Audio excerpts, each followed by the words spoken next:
Il y a quelque temps déjà, on parlait sur comme cette affiche ici, confiance et espérance. Confiance et espérance, c'est deux des trois qu'on appelle vertus théologales, c'est-à-dire, qu'est-ce que c'est une vertu théologale? On pourrait comparer ça à un filtre au travers duquel on voit la vie et Dieu et le monde comme Dieu le voit. Et les théologiens, les pères de l'Église nous ont dit, quand vous restez sur la foi, l'espérance et l'amour, ces trois choses qui demeurent dans Corinthiens 13, vous allez voir le monde, vous allez voir Dieu, vous allez voir la vie de la meilleure des façons. C'est pour ça qu'on appelle ça les vertus théologales. Voir le monde comme Dieu le voit, voir la vie comme Dieu le voit, voir Dieu comme lui-même voudrait se présenter. Et l'Écriture nous dit que si nous apprenons à développer la confiance, donc la foi, l'espérance et l'amour, c'est de la bonne façon, on va voir les choses de la bonne façon. C'est pour ça que l'apôtre Paul, souvent, puis je vous donne ici 2-3 exemples, venez vérifier ou venez prier pour que les croyants de son temps soient animés de foi au Seigneur Jésus, de l'amour pour tous les saints, et il priait pour qu'ils sachent quelle est l'espérance qui s'attache à notre appel. Ayant été informés de votre foi, de votre amour pour tous les saints à cause de l'espérance qui vous est réservée dans les cieux. Nous rappelant sans cesse l'œuvre de votre foi, le travail de votre amour, la fermeté de votre espérance en notre Seigneur Jésus-Christ. Donc de voir cette année 2022, de voir notre avenir, de voir notre vie, en disant, est-ce que j'ai mis devant moi le filtre de la confiance, de l'espérance, de l'amour? Quels sont les filtres par lesquels je peux voir la vie? Ça va nous aider à être certains de voir les choses comme Dieu nous invite à les voir, sans quoi on a vraiment des lunettes déformantes, ce qu'on appelle parfois de la dissonance cognitive, des biais dans nos perceptions. Mais la foi, l'espérance et l'amour, les vertus théologales qui nous aident à bien voir le monde. Alors on avait commencé à parler ensemble de l'espérance tout au long du mois de janvier, en tout cas à Connexion, et puis quand on était ensemble avec Oasis aussi, souviens-toi de l'avenir, et l'idée de comment on peut remplacer les pensées saboteuses par des pensées d'espérance et aussi des pensées de confiance. Alors, on avait vu ce qu'est l'espérance au travers du prophète Jérémie et des lamentations. Hein. Quand je pense à ma misère, quand mon âme s'en souvient, elle est abattue. Voici ce que je choisis de penser. Voici ce que je veux placer dans mon cœur, devant moi. Voilà les pensées qui vont me donner de l'espérance. Donc, remplacer les pensées saboteuses par des pensées qui vont me donner l'espérance, des leçons de prophète Jérémie. Aujourd'hui, on va parler avec le prophète Ésaïe de la notion de confiance et basé sur ce texte, dans la tranquillité et le repos sera votre salut, dans le calme et la confiance sera votre force. Avant de parler du contexte du prophète Ésaïe, puis j'y viens dessus, je vais vous dire que, encore une fois, j'aime travailler la parole, me plonger dedans. Parfois, j'aime un petit peu moins quand la parole me travaille et qu'elle plonge dedans de moi, puis que ça remue, ça brasse fort dedans de moi. Alors, c'est ce qui m'est arrivé cette semaine, encore une fois, éprouvé par la parole que je veux travailler ou communiquer. Moi-même, je commence à être travaillé sur le sujet de la confiance. Alors, ce matin, j'aimerais vous dire, je ne viens pas parler en expert, je parle en apprenti. Je suis un petit apprenant qui essaye de comprendre et qui essaye de vivre la mise en pratique, de vivre dans cette tranquillité, ce repos, ce calme, cette confiance. Puis malgré mes bientôt 45 ans de vie de foi, je me sens encore toujours un petit apprenti qui découvre et qui apprend. Donc, je ne vous parle pas en posture haute, je ne viens pas vous parler comme un maître théologien ou comme un maître pastoral. Je viens disciple parmi les disciples et vous dire combien pour moi c'est un sujet qui n'est pas toujours très facile, mais dans lequel je veux apprendre à me développer aussi. Quand je dis que ce n'est pas toujours facile, c'est que je suis entouré de personnes qui abordent la vie autrement. Vous voyez, Isabelle aborde la vie avec confiance. Elle se rit de l'avenir, comme dit le prophète 31. On dirait que c'est facile pour elle. Tu sais, son cousin, c'est Balou, là, dans le livre de la jungle. Il en faut peu pour être heureux, puis tout va bien aller. Puis tu es là, tu te dis quand même, c'est qu'elle n'a pas compris le film ou c'est que. Non, mais il y a une façon de voir ça. Puis j'ai mon ami Stéphane qui est là, puis lui, il me dit Philippe, là, cette année, c'est vraiment confiance, lâcher prise, euh, aborde les choses avec confiance, te prends pas la tête. Puis Pierre, qui lui, mon autre ami, qui m'envoie des petites photos, il est tranquille sur son patio, il dit regarde comment la vie est belle, etc. Puis j'ai un autre Stéphane, un autre ami qui nous a dit ensemble, mais la vie avec Dieu, c'est pas compliqué, il suffit de croire, décharge-toi sur lui de tous tes soucis, puis tu vas voir, c'est lui-même qui fait les miracles, il prend soin de vous. C'est magnifique, j'ai l'impression qu'il me faut un entourage incroyable pour pouvoir surmonter mes propres difficultés à apprendre à faire confiance dans le calme et la tranquillité. Parce que moi, j'ai tendance à m'inquiéter. J'ai un don, pas l'inquiétude, mais j'ai une qualité, un talent, qui est la pensée stratégique. Ça veut dire que je fais des scénarios. Si je n'étais pas pasteur, peut-être je ferais de la mise en scène de cinéma. J'envisage les scénarios sous divers angles dans la vie. Et parfois, je tombe dans des scénarios de soucis, scénarios catastrophes. Face à ça, avec l'âge, j'ai aussi tendance à vouloir me bâtir des sécurités qui pourraient me permettre d'être en contrôle sur mon avenir, mes projets, mes finances, ma vie. J'ai envie parfois d'expliquer au Seigneur qu'à mon âge, l'aventure, un petit peu moins, puis j'aimerais me créer des petites réserves de sécurité. Vous savez, comme dans le prophète Jérémie, où Jérémie vient dire de la part de Dieu, je suis une source d'eau vive et vous m'avez abandonné pour vous faire des petites citernes crevassées. Mais parfois, moi, je fais une petite confidence. Et des fois, j'aurais tendance à me dire, si je pouvais me faire des petites citernes crevassées, pas crevassées, au contraire, des petites citernes bien étanches, pour m'assurer des sécurités. Alors oui, j'ai vécu des expériences de foi extraordinaires, des miracles, des guérisons, Isabelle en parlait, des interventions de Dieu financières remarquables. J'ai expérimenté des anges boulangers, littéralement, qui venaient amener du pain à la maison. J'en ai vu des choses, mais parfois j'ai envie de dire, Seigneur, tu sais, je l'ai fait ça.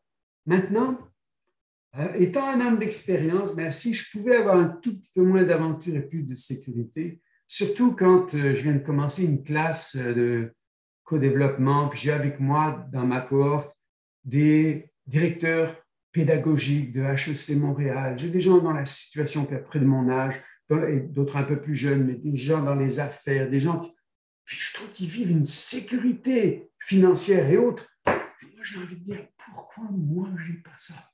Alors, de temps en temps, il y a une petite chose qui me travaille dedans de mon cœur. Et quand j'essaie de convaincre le Seigneur, comme si j'avais passé l'âge de vivre sans ces sécurités, il me répète, mon juste vivra par la foi. Et pour ça, il n'y a pas de limite d'âge, il n'y a pas de couleur de peau, il n'y a pas de nationalité. C'est encore pour toi, Philippe, c'est dans le calme et la confiance que sera ta force. Alors, voyez, c'est là où j'en suis.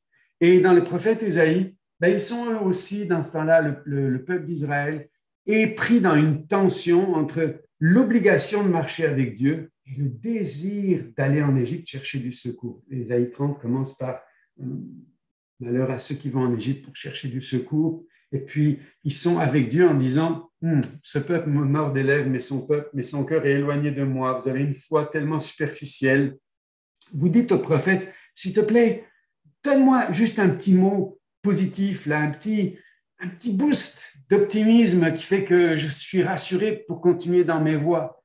Et puis, ils sont tellement dans le rythme de vie, de la performance, de la compétition, dans une civilisation d'Égypte qui était impressionnante en ce temps-là, et tout le monde veut imiter ce style de vie. Alors le Seigneur leur dit, calmez-vous et sachez que je suis Dieu. Et il va dire, soit si vous voulez continuer à vivre dans ce rythme-là, vous allez fuir devant une menace qui sera plus rapide que vous, ou alors c'est dans le calme et la confiance que sera votre force. Choisissez-vous de continuer avec vos moyens ou simplement vous comprenez que votre salut, c'est dans la tranquillité et votre force sera dans le calme et la confiance. Est-ce que vous acceptez de me faire de la place dans vos insécurités, votre fragilité, votre petitesse et de me laisser être votre grandeur? Alors, il y a des oui qui viennent pas toujours facilement, mais c'est ça notre sujet aujourd'hui. On va parler de la confiance comme étant une force vitale. On va regarder comment cette confiance peut se développer, comment la confiance rayonne, les dérèglements de la confiance et enfin terminer. Est-ce que nous pourrions bâtir une communauté de confiance, une communauté de foi qui est la confiance à tous les niveaux? Alors, première étape que je voudrais vous proposer, ce serait qu'on parte, j'aimerais bien que vous reveniez quand même dans 3-4 minutes. On va essayer de faire ça en petits groupes et simplement de se dire finalement quel rôle joue la confiance dans ma vie. En quoi c'est important la confiance? L'idée, c'est juste de s'interroger finalement quelle place joue la confiance pour réussir nos vies. Quelque chose que les psychologues nous disent toujours et que la Bible nous dit, un enfant sevré près de sa mère, David prend ça comme exemple, j'ai l'âme calme et tranquille. Je ne me prends pas la tête avec des questions compliquées.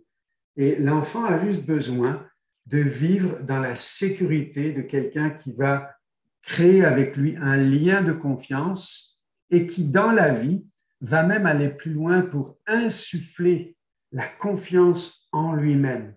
Et quand on écoute tous les pédopsychiatres, les pédopsychologues ou l'hôpital Sainte-Justine, une des choses les plus fortes que des parents et que des adultes peuvent faire pour un enfant, c'est d'insuffler la confiance en lui-même. Aussi, de créer un lien de confiance dans un climat non menaçant. Quand on bâtit la confiance, alors on permet à un enfant de réussir. Pourquoi ça? Parce que simplement la foi nous fait vivre. La confiance est l'oxygène de l'âme. Mon juste vivra par la foi. Et c'est exactement ce qu'on va voir dans ce petit vidéo ici, où vous allez voir, si quelqu'un peut faire rentrer les gens dans la salle d'attente, il y en a qui sont sortis, merci. Vous allez voir Serena Williams, je pense que vous connaissez tous cette joueuse mondiale, championne mondiale de tennis. Puis on voit comment est-ce qu'elle l'est devenue, parce que son papa, enfant, insufflait en elle la confiance. Nous croyons qu'il y a de l'espoir et de la force en nous tous, mais c'est à nous à l'insuffler la confiance que tu vas pouvoir devenir cette championne, ce champion dans la vie. La confiance, c'est vital. C'est pour ça qu'il est écrit, mon juste vivra par la foi. La foi, ce n'est pas une garniture pour être heureux dans la vie. C'est vital, c'est le centre de la vie. La confiance est le centre de la vie, c'est l'oxygène de l'âme, c'est ce qui nous permet de pouvoir vivre une vie meilleure parce qu'on vit en s'appuyant sur les ressources d'un autre plus grand que nous-mêmes. On vit en s'appuyant sur les qualités de quelqu'un qui est plus vertueux que nous-mêmes. On vit en s'appuyant sur l'acte de salut accompli par un autre. Jésus est celui qui nous a sauvés. On est sauvés par son cadeau, par la grâce, et nous recevons par la foi. La foi, c'est accepter que je n'occupe pas tout l'espace, mais qu'un autre a occupé l'espace pour me sauver. La foi, c'est d'accepter qu'un autre a des meilleures vertus, sainteté que moi, pour continuer à m'accompagner et me justifier. La foi, c'est de savoir qu'un autre est plus riche que moi et est capable de pouvoir à tous mes besoins et je lui fais de la place pour dire je ne ferai pas ça tout seul. La foi, c'est vital. La foi, Shuraki, le traducteur hébreu, traduit cela, le mot foi ou confiance, il le traduit par adhérence. Pourquoi? Parce que la foi est ce qui produit l'attachement. L'attachement à Dieu, l'attachement les uns aux autres. Quand la foi est là, il y a de l'attachement. Les liens de confiance bâtissent l'attachement. Maintenant, cette foi, elle peut se développer. C'est pour ça que l'apôtre Paul va dire votre foi ou votre confiance fait de grands progrès. Elle passe d'un stade à l'autre. Et depuis tout à l'heure, vous dites, mais il n'arrête pas de parler de foi et de confiance comme si c'était la même chose. Oui, absolument, on va le voir. Avant de dire ça, j'aimerais regarder que bien souvent, des personnes ont été rebutées par la notion de foi parce qu'on leur dit, si tu n'es pas guéri, tu manques de foi, si tu ne vis pas de miracle financier, c'est parce que tu manques de foi, comme si la foi était une menace pour nous disqualifier. Non, la foi est un tremplin pour nous donner une vie de qualité divine. La foi est un tremplin pour qu'on fasse de l'espace que Dieu va occuper et on va vivre quelque chose de plus grand. L'apôtre Pierre nous dit que nous avons une foi du même prix que la sienne. Et la Bible nous dit, vous savez, vous avez plus de foi que vous ne le pensez souvent. Par exemple, si vous croyez que Dieu a créé le monde et l'univers, si vous le voyez comme le créateur, je ne dis pas en 7 jours, de 24 heures, mais que vous savez qu'il est le créateur, alors vous avez la foi. C'est par la foi qu'on reconnaît cela. Et l'apôtre Pierre va même nous dire, écoutez, moi je suis admiratif devant vous. Lui que vous aimez sans l'avoir vu. Ce matin, on chantait Jésus, je t'aime. Matthieu nous faisait chanter ça, lui-même chantait ça. Matthieu, tu aimes Jésus sans l'avoir vu. Alors que Pierre dit, nous on l'a vu sur la montagne de transfiguration, on a vu sa gloire, mais vous l'aimez sans l'avoir vu, comme moi je l'ai vu.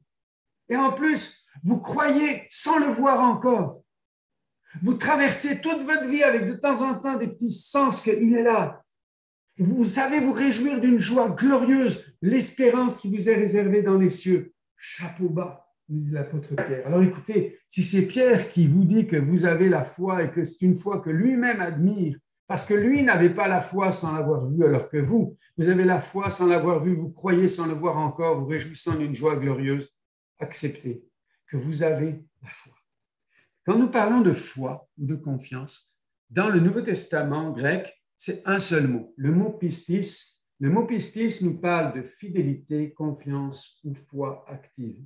C'est comment la foi, pistis, comment elle se développe.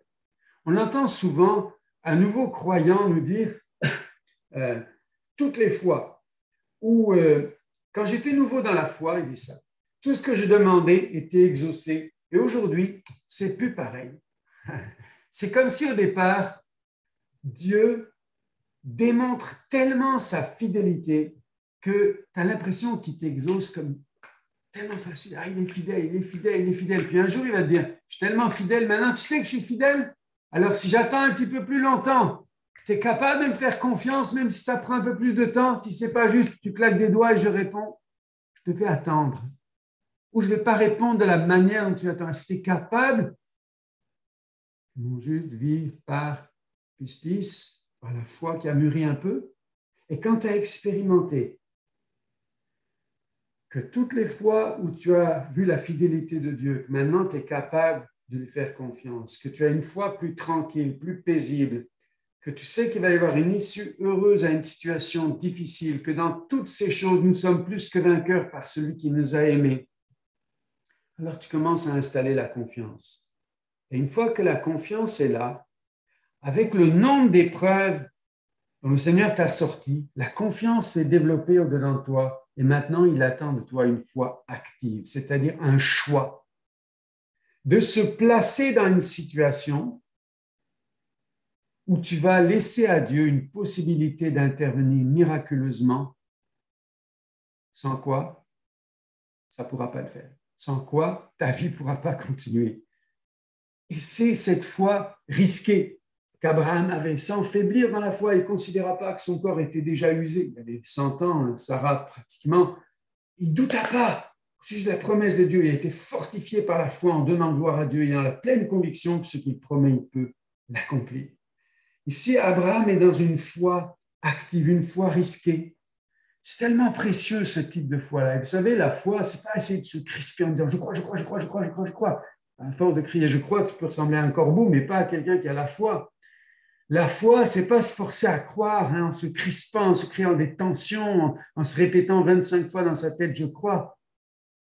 Plus on connaît le caractère de Dieu, plus on connaît sa parole, ses voies, plus une foi tranquille, puissante, arrive dedans nous, s'installe comme un fruit de l'esprit. Le fruit de l'esprit, c'est cette foi tranquille, cette foi solide, cette façon de regarder la vie au travers du filtre de la confiance en Dieu. Et c'est vraiment un enjeu pour l'humanité, parce que Jésus nous dit, quand le Fils de l'homme viendra à son retour, trouvera-t-il encore pistis sur la terre? Trouvera-t-il la foi? Trouvera-t-il la confiance? Trouvera-t-il la fidélité? Trouvera-t-il que le monde est dans la confiance ou l'adhérence les liens de confiance sont créés, où est-ce que nous serons dans une période de déconstruction, où tous les liens de confiance n'existeront plus, où la fidélité ne sera plus là, où la confiance en Dieu, en soi, les uns dans les autres ne sera plus là, où tout sera déconstruit. Quand le Fils de l'homme viendra, trouvera-t-il pistis sur la terre? Pourrons-nous trouver des communautés de foi, de confiance, de fidélité qui entraînent les gens à vivre dans la confiance et à être des personnes de confiance? Alors, le rayonnement de la confiance, parce qu'il y a des domaines sur lesquels on voit que la confiance rayonne. Par exemple, une question qu'on aurait pu se poser en petit groupe, c'est dans quel domaine c'est plus facile pour toi d'exercer la foi? Vous avez entendu comment dans notre maison, la guérison était là souvent. Je me rappelle une fois où on jouait, on avait une équipe de soccer dans notre église à Montpellier, en France, et ce jour-là, on jouait contre la ville voisine qui s'appelle Nîmes. On ne peut pas manquer un match Montpellier contre Nîmes. C'est pas possible. Tu peux pas. Tu viens même sur une jambe s'il faut, mais tu viens jouer contre Nîmes. Tu peux pas laisser gagner les Nîmois. Alors, c'est bon enfant, mais c'est assez présent. Mais Timothée, notre meilleur joueur, un de nos fils, lui avait sa jambe dans le plâtre. Et avant de partir au culte, son petit frère Jean-Noël lui dit, Timothée, prends ton sac, prends tes affaires. Il dit, mais non, tu vois bien, j'ai ma jambe cassée, je suis plâtré. Il dit, non, mais ce matin, papa prêche sur la guérison. À la fin, il va prier pour toi, tu vas être guéri, tu joues cet après-midi. Et puis, il a amené ses affaires, il a amené son sac, effectivement, au moment de la prière. On a posé les mains sur lui, il était guéri. Puis, il est allé, avec la grande joie de son petit frère, il est allé sur le terrain l'après-midi même. C'était des expériences qu'on avait. Certains ont foi pour que leur famille reste soudée, foi pour voir que les enfants ont marché dans les voies de Dieu. Certains ont foi au niveau professionnel, c'est facile de trouver un bon travail. Certains ont une foi facile pour se créer des relations. Certains ont une foi facile pour recevoir et exercer les dons spirituels, comme Romains 12 le dit, c'est selon l'analogie de la foi que les dons s'exercent. Alors, dans quel domaine ta foi est plus facilement active, plus facilement présente? C'est important que tu saches ça, où ta foi rayonne. Puis l'idée ici, c'est de ne pas te dénigrer, mais le reconnaître. Ne pas juger ceux qui n'ont pas une foi de la même dimension que toi dans ce même domaine. Ne pas te vanter non plus, mais plutôt s'inspirer mutuellement, s'aider mutuellement dans un partage de foi. Qu'est-ce qui fait que tu arrives à avoir une foi au niveau de tes enfants, puis pour moi, ce n'était pas là? Inspire-moi cette foi. Et comment se fait que tu as la foi au niveau des finances, puis moi, c'est la guérison? Est-ce qu'on pourrait échanger tes expériences? La foi vient de ce que j'entends, de ce que Dieu a fait dans ta vie, de ce que j'entends de la parole de Dieu, mais la parole de Dieu incarnée, la parole de Dieu dans ta vie. Qu'est-ce que Dieu a fait? Comment est-ce que tu crois ça? On a besoin de se parler les uns les autres, d'échanger pour se stimuler dans la foi, pour devenir une communauté de foi. Alors ici, au lieu juste de dire, moi, j'ai vraiment la foi ici, puis de te vanter et de juger ceux qui l'ont pas, ou bien de ne pas réaliser qu'il y a un domaine où ta foi est facile. Parfois, là où c'est facile, on n'a même pas remarqué qu'on a la foi, parce que c'est naturel pour nous. Alors, moi, je rêve d'une communauté de foi dans laquelle nous avons identifié ce domaine-là. Mais pour moi, je crois que la foi ou la confiance se manifeste dans la vie tout entière. Quand je parle de la foi, je parle de la confiance en Dieu. Ça, c'est la foi. Je parle de la confiance en soi. Et certains ont une confiance en soi. Mais Philippe, ça, c'est vraiment de l'orgueil. C'est de l'indépendance de Dieu. Pas nécessairement.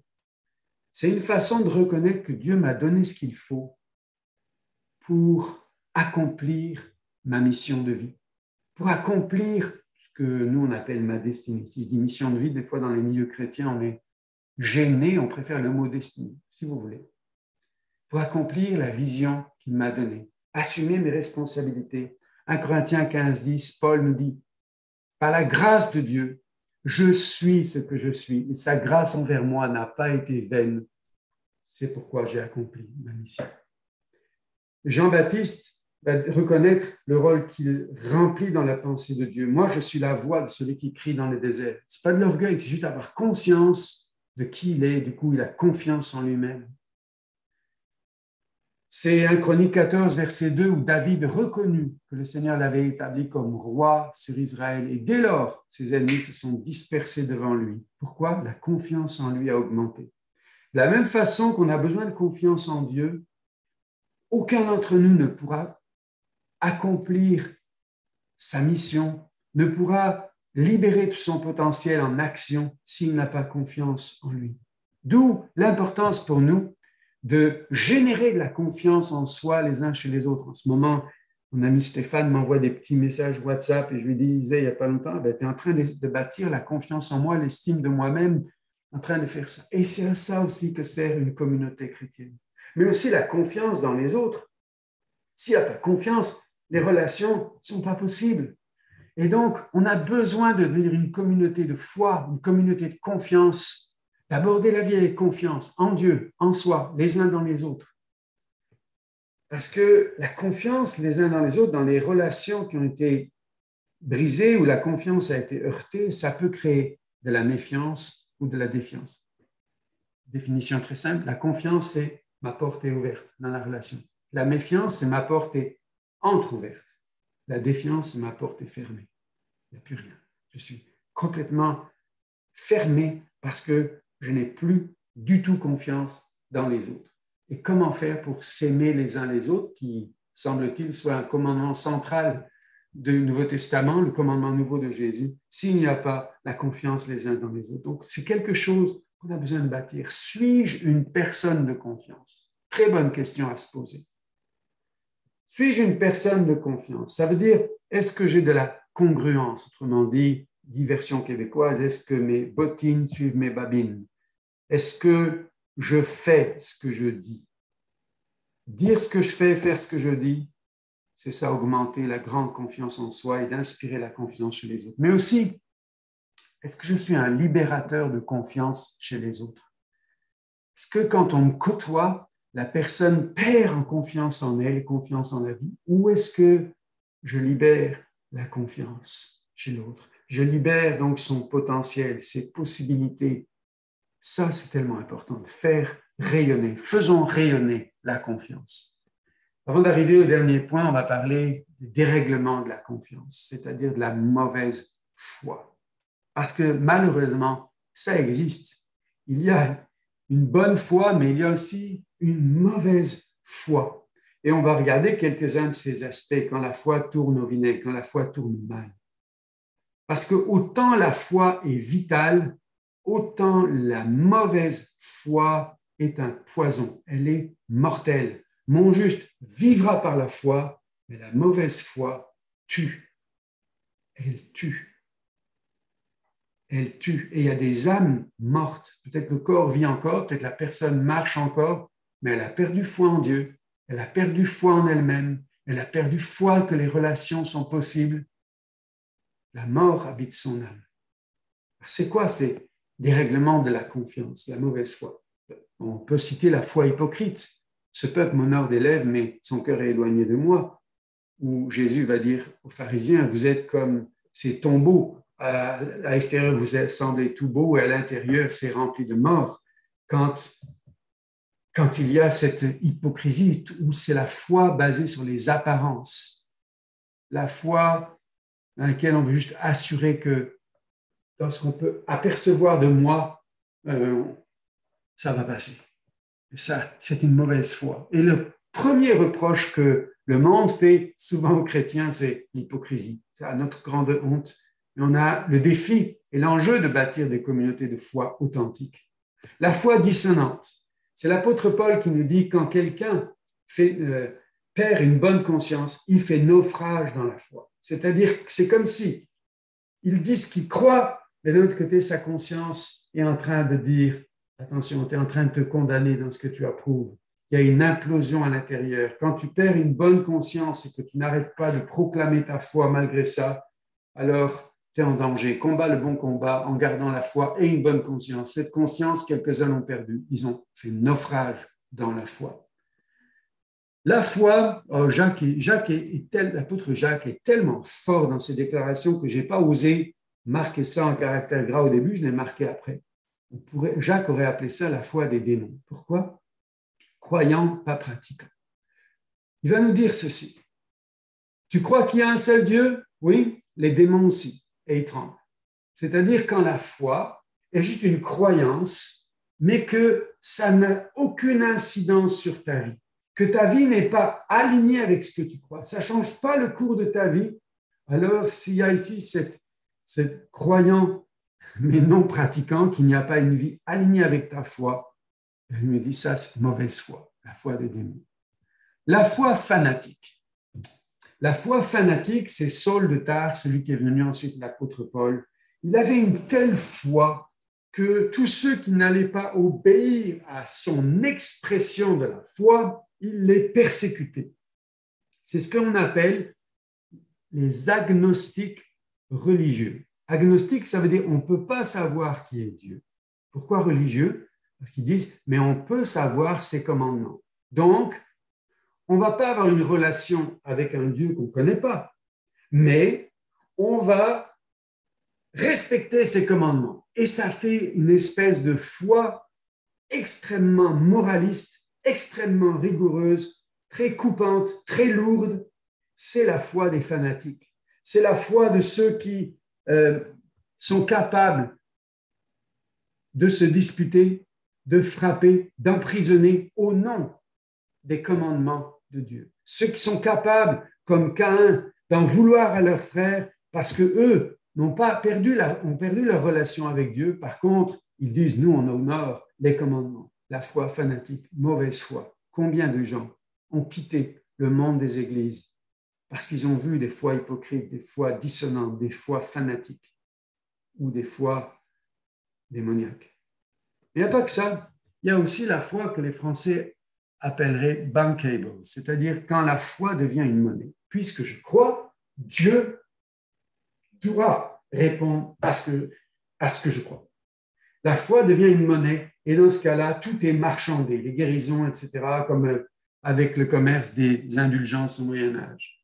Quand la foi horoscope, c'est-à-dire ce qu'on lit dans Ésaïe 30, ce texte qui nous sert de base aujourd'hui, juste avant que le Seigneur a dit, c'est dans la confiance, la tranquillité, la foi, le calme en moi, vous reposant sur moi, que sera votre force, votre salut. Eux, ils disent au prophète, hey, donne-moi une petite parole là, qui va me faire du bien. Ça, c'est la foi horoscope. C'est la foi dans laquelle on ne peut plus aller regarder les signes du zodiaque, etc. On sait que Deutéronome 18 nous dit de ne pas le faire. Donc, parfois, on va utiliser des petites pensées, petites prophéties, juste pour pouvoir avancer. Et ne me faites pas dire ce que je n'ai pas dit, je ne suis pas du tout contre la prophétie. C'est un don extraordinairement puissant qui nous édifie, qui nous encourage, et je bénéficie moi-même du ministère prophétique. Mais je parle ici d'utiliser ça comme le petit horoscope qui fait que ça devient de la superstition. La foi systématisée en kit théologique, c'est-à-dire, ici on va tout expliquer, hein, tout va rentrer dans un système bien en package là, et l'apôtre Paul dit ceci, Timothée, garde le dépôt de la foi en évitant les discours vains et profanes, les disputes dont font profession quelques-uns qui se sont détournés de la foi. Eux utilisent la foi pour se faire un petit système bien fait et on se dispute système contre système, on est dans la polémique, on est dans l'agression les uns sur les autres. Ça, c'est la mauvaise foi. Et il y en a beaucoup en ce moment sur Internet et sur Facebook aussi. Toutes ces choses-là amènent et ont amené beaucoup de gens à s'éloigner. Certains ont été des témoins de ça, ils s'en sont éloignés. D'autres ont été victimes, malheureusement. D'autres ont même été coupables de ça, d'une de ces mauvaises foi. Et le poison est là. Mais vous savez quoi? C'est possible de revenir à une foi authentique. Jésus dit à Pierre, Simon, Simon, Satan vous a réclamé pour vous cribler comme le froment. Mais j'ai prié pour toi, que ta foi, que ta confiance ne défaille pas. Et quand tu seras revenu, affermis tes frères. Et moi, sur cette rive sud de Montréal, j'appelle dans la foi tous ceux et celles qui ont été témoins, victimes ou coupables de mauvaise foi, qui ont bu ce poison. J'appelle la guérison, j'appelle l'amour de Dieu à venir se réveiller dans chaque cœur, dans chaque conscience. J'appelle le souvenir des moments d'amour avec Dieu, des moments de louange, des exaucements. J'appelle le souvenir de l'amour pour revenir à Dieu, comme un peuple nombreux qui va sortir de ce poison et retrouver une communauté de foi. Moi, je crois à la foi authentique. Pour moi, la foi authentique, elle n'est pas faite de stars, elle est faite de gens simples, qui, comme cette femme Marie Durand, arrêtée le jour de son mariage, toute jeune, elle avait 15 ans, et elle a passé 38 ans dans cette prison de la Tour de Constance, et avec une petite aiguille, elle a écrit sur la margelle le mot « résister ». Et c'est une démonstration de foi où elle encourageait toutes les personnes qui étaient là. Dans son palais, le roi criait, persécuté. Mais ici, sa foi priait, résistait. Et c'est toi qui fus la plus forte, vaillante foi. Depuis longtemps, la femme est morte, est mort le roi. Mais tandis que sceptre et couronne sont emportés, dans la tour, ce vieux mot rayonne, résister. La foi, c'est cette jeune Blandine qui chantait dans les chants de l'esprit, pas juste pour faire bien un dimanche matin, mais pour décrire la réalité du ciel. Quand elle confessait sous la torture, je suis chrétienne, il ne se fait aucun mal parmi nous. Et tout son corps torturé était de nouveau guéri. Et à tel point que les bourreaux et les tortionnaires perdaient des forces. C'est la foi, c'est le moment où tu vois les lions qui sont prêts à venir te dévorer, à t'amener vers l'éternité.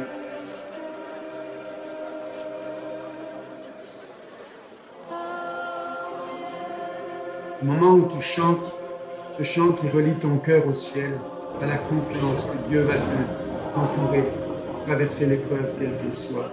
Alors ça, pour moi, c'est les héros de la foi, pas les stars de la foi. Les amis, si on est parti sur l'idée, on veut trouver les stars de la foi et se faire un jeu de stars, je suis pas game, je rentre pas là-dedans. Moi, j'aime les héros de la foi, mais les héros de la foi authentiques sont souvent discrets. Ils servent les autres, comme Michel Henouna à gauche ici à Beyrouth, qui depuis des années, et encore plus depuis l'explosion du mois d'août de l'année dernière, il y a 2 ans, sont en train d'aider les gens avec tout ce qu'ils ont. Ils ont mis toutes leurs économies, toute leur vie. Leurs enfants sont tous au Canada maintenant. Papa, maman, venez, mais ils disent, on ne peut pas abandonner ce peuple qui souffre, ils n'ont rien. Et ils transmettent tout ce qu'ils ont, consolant les mamans qui ont perdu un enfant, aidant les gens à reconstruire les maisons partout, dans la sobriété des héros de la foi. Jean au milieu, Jean qui est en République centrafricaine, un des pays où il y a le plus de morts parmi les chrétiens. Mais Jean, lui, va servir parmi les enfants. Jean a vécu des miracles. Sa femme est ressuscitée des morts après 3/4 d'heure ou 1 heure où elle était morte, ou 3 heures, je crois. Elle a vécu 3 ans après, puis elle est de nouveau décédée. Jean n'a pas, il a son fils de 29 ans qui est décédé. Jean n'a jamais détourné son effort de la mission, jamais baissé ses efforts. Il a des milliers d'enfants qui l'entourent. Il s'en va chaque mois dans les peuples non atteints en pleine forêt équatoriale, prêcher, baptiser 1500 personnes à chaque mois, revenir. Pour moi, c'est un héros de la foi, ce n'est pas une star. Et à droite, c'est au Maroc, à Rabat. Je ne pourrais pas ici montrer des visages pour les raisons que là-bas, tout doit rester clandestin, personne ne va être une star, mais c'est des héros de la foi, de bâtir des centaines de croyants dans la foi au milieu de la persécution. La seule personne que je peux vous montrer, c'est ici, c'est Isabelle qui est là de dos. Quand on était, pour moi, ça c'est mes héros de foi, pas des stars. Je ne suis pas du tout dans le star système des croyants, mais comme ceux qui vont aider à mission nouvelle génération, sobrement, mais faire une différence pour d'autres. Pour moi, ça c'est la foi. Et alors ici, une foi authentique, c'est oui, aller à mission nouvelle génération, trouver ce genre de choses-là, et puis sinon, tout simplement, c'est de faire de la place, de te confier dans l'Éternel, de ne pas t'appuyer sur tes propres dons, sur ta sagesse, tes moyens, de reconnaître une place pour le Seigneur. Et même dans tes finances, comme ce matin Désiré nous le disait, honore le Seigneur avec tes biens, avec les prémices de ton revenu, parce que quand tu fais une place, en train de dire, je fais une place pour que Dieu intervienne dans mes finances. S'il n'intervient pas, je ne vais pas joindre les deux bouts.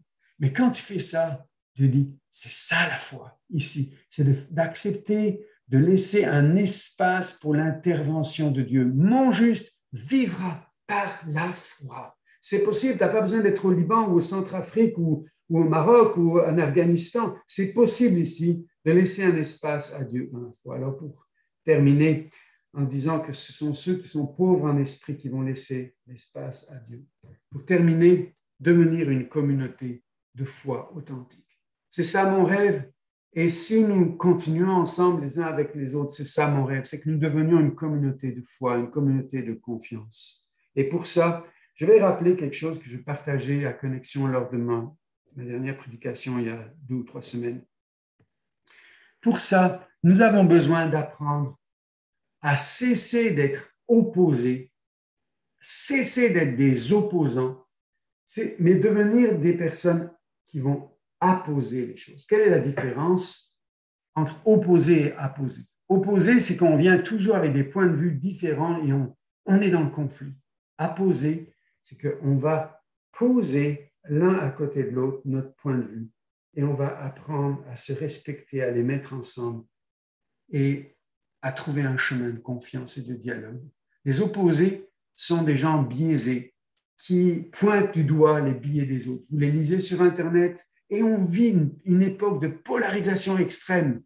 Vaccin, anti-vax, camion, anti-camion, les truckers ou anti, peu importe. La théologie, on va toujours trouver des sujets. La politique, on va toujours trouver des sujets. C'est comme si chaque opinion devient une grenade dans nos mains. Et mes amis, ça, il faut que ça cesse. Quelle crédibilité la communauté chrétienne pourrait avoir si nous entrons, nous aussi, dans cette mentalité-là de polarisation et d'opposition? Nous devons apprendre dans ces temps où les attitudes sont agressives, sans une réflexion profonde, sans une compréhension plus large. Nous devons apprendre à écouter et à parler de façon à bâtir une confiance mutuelle. Repousse les discussions folles et inutiles, elles font naître des querelles. Que tout homme soit prompt à écouter. Écoute, prends le temps d'écouter les 2 points de vue et les 3 et les 4 et les 10 points de vue. Lent à parler. N'écoute pas juste pour entendre le moment où il y a la virgule, où tu peux dire maintenant, moi je vais te dire ce que je crois. Lent à parler, lent à entrer en conflit. Cessons d'être des opposés. Tant que la communauté chrétienne n'apprendra pas à quitter cette polarisation et cette opposition, nous n'avons aucune crédibilité. Peut-être ton point de vue est le bon, mais si ton attitude est celle d'une opposition, tu es disqualifié. Et je le suis. Chaque fois que je vais être comme ça, alors d'écouter et parler en bâtissant la confiance, ce serait tellement important d'être gagnant, gagnant. Ça ne veut pas dire que tout le monde a raison. Ça veut dire dans l'attitude, on prend le temps de s'écouter. On prend le temps de bâtir ensemble un chemin de confiance, de dire, viens à ma table. Moi, je rêve de réunions chrétiennes où on vient à une table. On est tous à des tables différentes. Viens à ma table. Et j'aimerais qu'ensemble, on bâtisse un chemin de dialogue où on peut se faire confiance. Alors, explique-moi. Aide-moi à comprendre ce que tu crois. Un sujet, quel qu'il soit, théologique, éthique, actuel, l'éducation des enfants, ce que tu veux. Aide-moi à comprendre ce que tu crois. On choisit un sujet. Aide-moi à comprendre ce que tu crois. Comment tu es arrivé à ces conclusions? Maintenant, je vais résumer ce que tu crois et comment tu es arrivé là. Est-ce que j'ai bien compris? Si tu me dis oui, on change les rôles. C'est moi qui t'explique ce que je crois, comment je suis arrivé là, et toi, tu vas résumer. Une fois qu'on en est là, on a juste apposé les choses, posé une à côté de l'autre. On ne s'est pas opposé, on a apposé. Et quand on a fait ça, on commence à devenir un espace d'écoute, de compréhension. Compréhension veut dire prendre en compte le point de vue de l'autre. Le mot « con » ici, pardon si c'est une injure pour certains, mais ça veut dire « avec ». Je prends avec moi le point de vue de l'autre. Donc, dans le respect, l'échange des points de vue, est-ce qu'on pourrait arriver à ouvrir une nouvelle voie de confiance? Est-ce que nos communautés pourraient devenir des espaces de confiance, des communautés de foi dans lesquelles on parle l'amour dans la vérité, on parle la vérité dans l'amour, on parle dans le respect? C'est Tim Keller, ce pasteur et théologien de New York, qui dit « Certains chrétiens sur Internet parlent ça. Il dit « Certains chrétiens pourraient-ils au moins être connus pour leur amour? Pourraient-ils participer à la reconstruction de nouveaux espaces de discours publics dans lesquels nous pouvons présenter notre foi avec confiance, sans être tout de suite agressés? On va présenter ce que l'on croit avec confiance et écouter nos critiques avec attention et humilité en même temps. » Oui, nous pourrions. Mais il me pose la question, le ferons-nous? Et si nous devenions cette communauté de foi authentique dans laquelle nous développons la fidélité à nos paroles, à nos engagements, où nous sommes crédibles parce que je suis une personne de confiance, les fois où je ne le suis pas, je le reconnais, je me repens et je deviens une personne de confiance. Quand je te dis tu peux compter sur moi, quand je te dis je serai là, quand je te dis je fais ça, je le fais. Personne fidèle à nos engagements, personne de confiance dans lesquels nous pouvons dialoguer sans briser la relation. Est-ce qu'on pourrait arriver à être une communauté de confiance qui dit on peut être en désaccord sur les opinions, mais j'aime ton cœur, j'aime ta personne et aucun point de vue va nous séparer. On va rester en dialoguant au point où nous sommes arrivés, on va continuer à avancer et Dieu va nous éclairer progressivement, mais en attendant, on bâtit des relations de confiance. Une communauté de foi authentique dans laquelle on a foi en un Dieu qui bâtit un monde différent, qui est le reflet de son royaume, qui est la reproduction sur terre de son royaume, communauté de foi, des gens fidèles, des relations de confiance et la foi en un Dieu qui établit son royaume. Le ferons-nous? C'est peut-être ça aussi l'enjeu de ce qui est devant nous. Permettez-moi de prier. Puis on va revenir ensemble pour écouter ce qui vous touche ce matin, ce que vous retenez, ce sur quoi vous voulez peut-être faire un pas. Seigneur, comme un apprenti parmi les apprentis, je te remercie de m'enseigner le chemin de confiance dans ma vie, de confiance en toi, faire de l'espace, de confiance que tu me donnes ce qu'il faut pour que je sois ni complexé ni vantard. Tu me donnes, Seigneur, des relations de confiance, des liens de confiance. Ma prière, c'est que sur cette rive sud de Montréal et partout dans nos pays, on voit des communautés où la confiance est rétablie, où les humains peuvent être guéris, peuvent s'ouvrir et où des vies se bâtissent à ta gloire et entraînant tous ceux qui sont loin. Nous prions parce que le juste vivra par la foi et nous prions que la foi attire cette génération de nouveau. Au nom de Jésus. Touche chaque cœur, donne une parole à chacun ce matin. Au nom de Jésus. Amen.